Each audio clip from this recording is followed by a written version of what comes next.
Guys, please subscribe my YouTube channel linked in profile.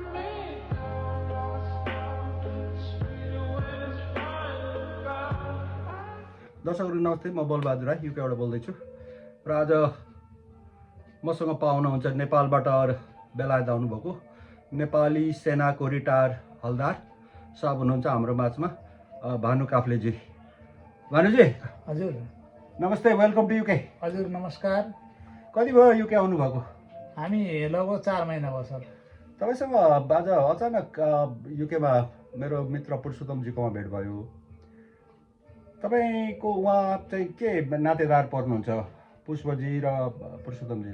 मेरो साली साडु भाइ हुनुभयो। तपाईँको श्रीमतीको बहिनी को श्रीमान चाहिँ पुरुषोत्तमजी। हजुर, उहाँ मेरो पुरानो साथी हो। खुसी लाग्यो यहाँ भेट भयो होइन। हजुर। अनि कहिले आइपुग्नु बेलायत? बेलायत लगभग 4 महिनाको अवधि सकिँला सर। 4 महिना अवधि भयो। कस्तो लाग्यो त युके?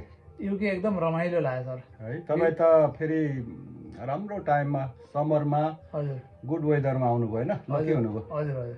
अनि बेलायतको यात्रा तपाईँको घुमाइ कहाँ कहाँ भयो त? अनि हाम्रो लन्डन गयो सर। लन्डन जानुभयो? हजुर, लन्डन कहाँ कहाँ डुल्नुभयो? लन्डन आयो, लन्डन ब्रिज, लन्डन ब्रिज, हजुर, बकिङहाम प्यालेस। हजुर। त्यो लन्डन आएको माथि छ नि, माथिबाट लन्डन भ्यू चाहिँ पुरा होल लन्डन देखिन्छ नि, चढ्नुभयो? चढियो सर, चढियो। प्रायः गरेर बेलायतको वेदर चाहिँ होइन राम्रो छैन, बेला बेला बिग्रिरहेको छ। त्यो दिन चाहिँ माथि तपाईँ माथि उचाइमा पुग्दाखेरि पुरा लन्डन क्लियर थियो। वेदर कस्तो थियो? वेदर त त्यो दिन हामीले समयले साथ दिएर क्लियर थियो सर। तपाईँ लकी हुनुभएछ। परिवारसँगै जानुभयो नि? हजुर, हामी सबै परिवारै गर्थ्यौँ। अनि लन्डन कस्तो लाग्यो त? लन्डन त एकदम राम्रो है, हजुर, खुसी लाग्यो। हाम्रो नेपाल त्यस्तो भयो हुन्थ्यो जस्तो लाग्यो? हुन्थ्यो त्यस्तो लाग्यो हामीलाई। के गर्ने, अब नेताहरूले अलिकति समस्या पारे। ठिकै छ, अब नेताहरू त्यस्तै होइन, नेताहरूतिर अहिले भरे म फर्केर आउँला। अनि अरू ठाउँ लन्डन बाहेकहरू? लन्डन यता लिभरपुलतिर नि गयौँ। हजुर, लिभरपुल। हजुर, लिभरपुलमा जाँदाखेरि त्यो लिभरपुल त विश्वमा एकदमै प्रसिद्ध फुटबल क्लब हो होइन, संसारमा एकदम चर्चित फुटबल क्लब हो। फुटबल हेर्ने मौका पाउनुभयो लिभरपुलमा? त्यहाँ चाहिँ हामीलाई समयले साथ दिएन। हजुर। अनि अहिले हामीले ओल्बरामा चाहिँ हेऱ्यो, फुटबल हेर्ने मौका पाइयो। ओल्बरामा फुटबल हेर्नुभयो? हजुर। कुन टिमसँग खेला हेर्नुभयो? यो ओल्बरा र बन्डी टिम। बन्डी? हजुर, बन्डी। तपाईँ त धेरै लकी मान्छे है। हजुर हजुर। बेलायतमा धेरै मान्छेले कहाँ त्यस्तो मौका पाइन्छ र? हजुर। अनि कुन टिम सपोर्ट गर्नुभएको थियो त? हामीले त यो ओल्बरालाई नै सपोर्ट गर्नु पर्यो नि, आफ्नो लोकल टिम होइन, लोकल नातेदारले लगेको। हजुर है। हजुर। अनि जित्यो त तपाईँ टिमले त्यो दिन? त्यो दिन जित्ने थियो, अलिकति सानो मिस्टेक भयो लास्टमा। ओके। अरू ल जस फुटबल हेर्नु मौका पाउनुभयो, बधाई छ। अरू ठाउँ कहीँ जानुभयो? अरू हामी यता यो के भन्छ, यो पुरानो एयरपोर्टको छेउछाउ हजुर, यो जहाजहरू, यो आर्मी क्याम्पको चाहिँ आर्मीहरूको त्यो रकेटहरू यस्तो राखेको, त्यो फाइटर जेटहरू, त्यो पुरानो सेकेन्ड वर्ल्ड वारतिरको होला होइन? हजुर, सबै त राखेको। डडली पनि त जानुभयो नि होइन? हजुर, डडली पनि गयो। अहिले फोटो देखाएको थिएँ क्या। हजुर हजुर। त्यो त एकदम युकेको बेलायतको टुरिज्म एरिया हो नि। त कतिको टुरिस्टहरू त्यो दिन थिए त्यहाँ? त्यो दिन पनि प्रशस्तै है। हजुर। समग्रमा बेलायतको भ्रमण कस्तो भयो त? धेरै एकदम रमाइलो भयो। त्यस्तो यताउति केही पनि भएन, आनन्द लाग्यो है। तपाईँको साड भाइ, तपाईँको सालीहरूलाई केही धन्यवाद व्यक्त गर्न चाहनुहुन्छ? त्यो दिने ठाउँै छैन, त्योभन्दा अब के दिने हो र? धन्यवाद, त्यस्तो सीमै छैन है। कहिले अब नेपाल कहिले फर्किँदै हुनुहुन्छ? अब लगभग 4-5 दिन छ। अब 4-5 दिन। तपाईँको फर्काइ होइन, शुभयात्रा सफल रहोस् भन्ने कामना गर्न चाहन्छु। तपाईँ पहिला नेपाल आर्मीको रिटायर, हजुर, बेलायतमा चाहिँ सार्जन भन्छौँ हामी, तपाईँ चाहिँ हलदार साहब होइन? हजुर। अलिकति छोटकरीमा तपाईँको आर्मी क्यारियर बताइदिनुहोस् त। आर्मीमा हाम्रो लगभग मैले चाहिँ जागिर खाएको 18 वर्ष मैले खाएँ। तपाईँको भर्ती कहाँ भयो? धरान फुस्रे क्याम्पमा। फुस्रेमा हजुर फुस्रेमा। त्यहाँबाट हाम्रो तालिम चाहिँ उहाँ धनकुटा हिले धनकुटाबाट हिले तालिम भयो। त्यतिखेर तपाईँहरू हिँडेर जान्थ्यो कि गाडीबाट जानुहुन्थ्यो? त्यतिखेर हामी पैदलै गएको हिँडेर। पैदल जानुभयो? भेटारबाट पुरो त्यो पैदली हिँड्ने सागुरी डाँडा। हजुर सागुरी डाँडा त्यो खोल्सा हुँदै होइन? हजुर हजुर पानीको त ताल हुँदै गयो। ल म अहिले तपाईँलाई त्यहाँ फर्काएर ल्याउँछु। अहिले चाहिँ तपाईँको त्यो अरू आर्मी कार्यकै बारेमा कुरा गर्न चाहन्छु। हजुर त्यो धनकुटा हिलेमा तपाईँको ट्रेनिङ सिक्दैपछि हजुर त्यसपछि कहाँ कहाँ सर्भिस गर्नुभयो त? म त्यहाँबाट चाहिँ पासिङ आउट भएपछि हामी चाहिँ ताप्लेजुङ गयौँ।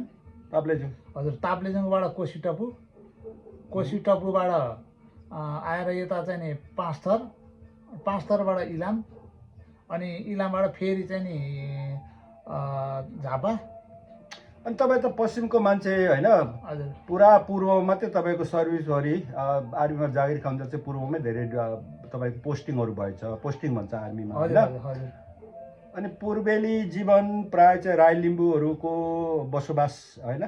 त्यहाँ कस्तो लाग्यो त राई लिम्बूहरू? त्यता थुप्रै भेट्नु होला साथीहरूलाई? साथीहरू त सबै त्यता पूर्वतिर राई लिम्बू नै बढी हुने के अरे। हजुर राम्रो एकदम बोलीचाली मिजासिलो त्यस्तो चाहिँ नि केही थिएन। राम्रो अलिक रिसा हुन्छ नि भन्छ नि? होइन रिसा पनि यस्तो आफू बना हुन्छ है। हजुर अनि पूर्वको तपाईँ चाहिँ एकदम चर्चित तोङ्बा हुन्छ नि, विशेष गरेर हिलेको है? हजुर हजुर हिलेको तोङ्बा चाहिँ नेपालमा एकदम पपुलर हो नि त, चर्चित हो नि त। हो अब तपाईँ त ब्राह्मणको छोरा, तर आर्मीमा त चल्छ नि त, अलिअलि भइहाल्छ नि। त्यो के पूर्वको तोङ्बा ट्राई गर्नुभयो त? मैले खासै त्यस्तो त्यतिखेर म त्यो लिने गरेको थिइनँ। अब साथीहरू त लिन्थे, तर मैले चाहिँ लिइनँ त्यतिखेर। पछि अलिअलि जागिर छोडेपछि बरु बाहिर विदेश गएपछि सिकेँ। ठिक छ। अनि आर्मीको दौडानमा प्राय गरेर नेपाल आर्मीको हाम्रो युएनमा गएर सर्भिस गर्ने, युएनमा सर्भ गर्ने मौकाहरू पाउँछ नि? पाउनुभयो? पाएँ मैले 6 महिना। कुन ठाउँमा बस्नुभयो? दक्षिण अफ्रिका हेटी। दक्षिण अफ्रिकाको हेटी है? हजुर। कुन सालको कुरा हो यो? लगभग 59 सालको। 59 सालको। कहिले रिटायर हुनुभयो त हजुर? 62 सालमा म रिटायर भएँ। 62 सालमा रिटायर हुनुभयो। अनि अहिले के गर्दै हुनुहुन्छ भनेपछि? अहिले लगभग त्यहाँबाट आएपछि म दुबई पनि गएँ। कति बस्नुभयो? लगभग 4 वर्ष। अनि आएर अहिले घरतिरै हुनुहुन्छ? घरतिरै खेती किसान। ल ठिक छ। जे होस् यहाँ भेट भयो, खुसी लाग्यो। भनिन्छ मानवहरू, मान्छेहरू पोलिटिक्स बेगर बाँच्न सकिँदैन। काहीँ न काहीँ तपाईँको छायाले पछ्याए जस्तो पोलिटिक्सले पछ्याइरहेको हुन्छ होइन? हजुर हजुर। Everything is result. त सबैको जे कुराको रिजल्ट पनि पोलिटिक्सले निकाल्छ। नेपालको राजनीतिकलाई कसरी हेर्दै हुनुहुन्छ आजभोलि तपाईँले? आजभोलि अहिले नेताहरूले चाहिँ अलिकति गद्दार गरेका छन्। यो हाम्रो पार्टी त राम्रै हो, तर चाहिँ मान्छे खराब भएर भ्रष्टाचारी बढी भयो व्यक्तिहरूको कारणले गर्दाखेरि एकदम चाहिँ नि नेपालै डुबाउन लाग्यो। जेएनजी आन्दोलन हुँदा त तपाईँ युकेमै हुनुहुन्थ्यो? म युकेमै थिएँ। जस न्युजहरू त राम्रै हेर्नुभयो? हेरियो जे होस् ठिकै थियो, राम्रो गर्नुपर्ने गरेको थियो। जस हाम्रो ठुलो भौतिक संरचनाहरू नोक्सान भयो, दुःख त लाग्छ। दुःख लाग्छ त्यो गर्न नहुने थियो। तर पनि भ्रष्टाचार भएन भने त त्यस्तो कुराहरू सजिलोसँग निर्माण गर्न सकिन्छ नि? सकिन्छ, त्यो त छिट्टै गर्न सकिन्छ, त्यो ठुलो कुरै होइन। मुख्यत हाम्रो समस्या हामी गरीबाट उठ्न नसकेको त अन्तर्राष्ट्रिय त्यो के भन्छ अन्तर्राष्ट्रिय त्यो मापदण्ड नाप्ने मान्छेहरू अथवा रिसर्च गर्ने मान्छेहरूले नेपालमा ठुलो भ्रष्टाचार भनेर हामी त त्यो ऱ्याङ्किङको तल मुनिमा पर्छ नि। देश पनि त्यस्तै गरिब भयो नि होइन र बानीजी? दुःख लाग्छ बेलायतमा बसेर पनि, म पनि चासो लिन्छु होइन नेपालको राजनीतिक। दुःख लाग्छ, तर पनि आशा त अब राख्नै पर्छ होइन? पर्छ, आफ्नो देशलाई माया गर्नै पर्छ। हो, करेक्ट। अनि अहिले नेपालमा धेरै चर्चितमा छन् नि युवा नेताहरू, विशेष गरेर बालेनजी। हुन त बालेनजीले पार्टी खोल्नु भएको छैन, गोपी हमाल, गोपीले पनि खोलेको छैन होइन? हर्कजीले चाहिँ पार्टी खोल्नु भएको छ। हर्कजीलाई कसरी हेर्दै हुनुहुन्छ तपाईँले? हर्कजीलाई राम्रै देख्छु मैले। उहाँले गरेको कामहरू आफै खटिनुहुन्छ, आफै चाहिँ नि श्रमदान गर्नुहुन्छ। जे होस् उहाँले गरेको काम मलाई राम्रो लाग्छ। विशेष गरेर श्रमदानलाई अलिअलि न्युजतिर टिभीतिर हेर्नुहुन्छ, श्रमदान गराउँछ नि नेपालभरि, अहिले त चर्चित छ नि उहाँको त्यो श्रमदान त। हजुर हजुर। अघि कुरा गर्दै हुनुहुन्थ्यो तपाईँले फुस्रेमा सिलेक्ट भएपछि तपाईँ चाहिँ माथि हिलेमा ट्रेनिङ गर्न जानुभयो। हजुर अनि त्यो धरानबाट फुस्रेको त्यो बायाँपट्टिबाट एउटा सानो खोल्सा आउँछ। खोल्सा अनि आउँछ। त्यहाँबाट साँगुरी डाँडा चढ्दै गएर माथि हिले जानुपर्छ होइन? बाटो त्यो हो है? हजुर, सानो गोरेटो त्यो बाटो हिँड्नुभयो? त्यही बाटो गएको हामी। अनि तपाईँलाई थाहा छ नि त त्यो कुनामा हजुर त्यो फुस्रेको परतिर हजुर हर्काजीले श्रमदान पार्क र वृद्ध आश्रम मनोरञ्जन पार्क त्यही बनाउँदै हुनुहुन्छ नि। हजुर तपाईँलाई त्यो बाटो याद छ? त्यो होइन, त्यतिखेर हिँडेको धेरै नै वर्ष भयो, तर त्यो बाटो हिँडेको मलाई याद चाहिँ छ। तर मैले यहीँ हो भनेर अहिले अलिकति उ गर्न सकिनँ। पार्क त्यही भने बाटो त त्यही हो, जसले गर्दा त्यो आराधना धरानको नाम चाहिँ त्यो आरा काट्ने होइन? त्यतिखेर जङ्गल थियो होला होइन? पाहाडबाट आएर आरा काट्ने हरूको नामबाट नामकरण भएर त्यो आराधना भएको। त्यसैले त्यो मेयर हर्क साम्पाङले त्यहाँ आरा काट्दै गरेको दुईजना मान्छेहरू दोहोरो लगाएर त्यहाँ आरा काटेको देखिन्छ नि।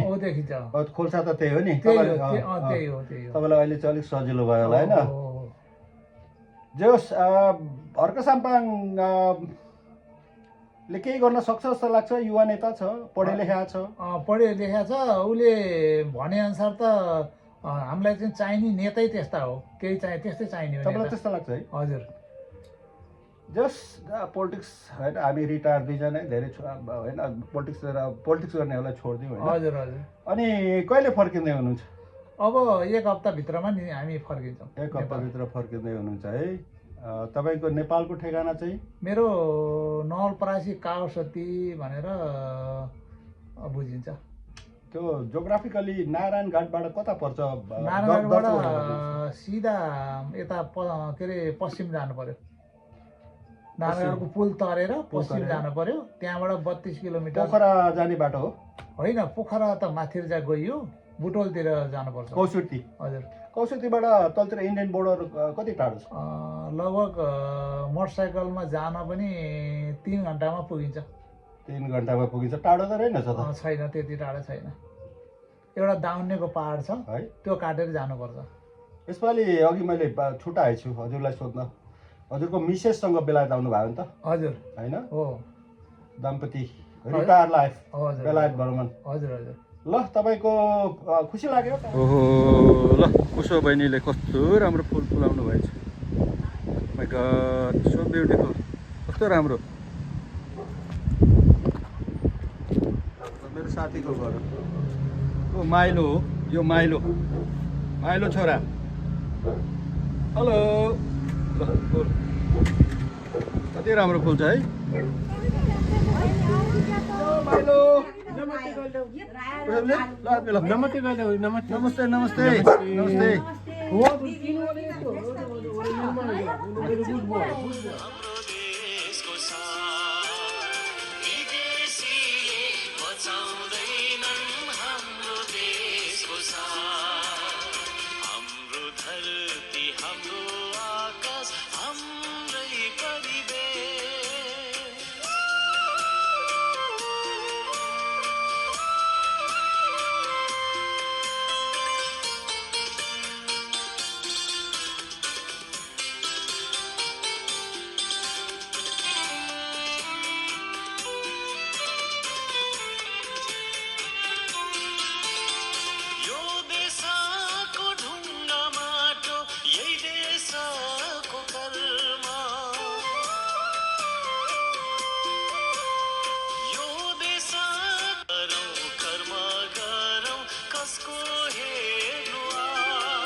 हाम्रो धरती हाम्रो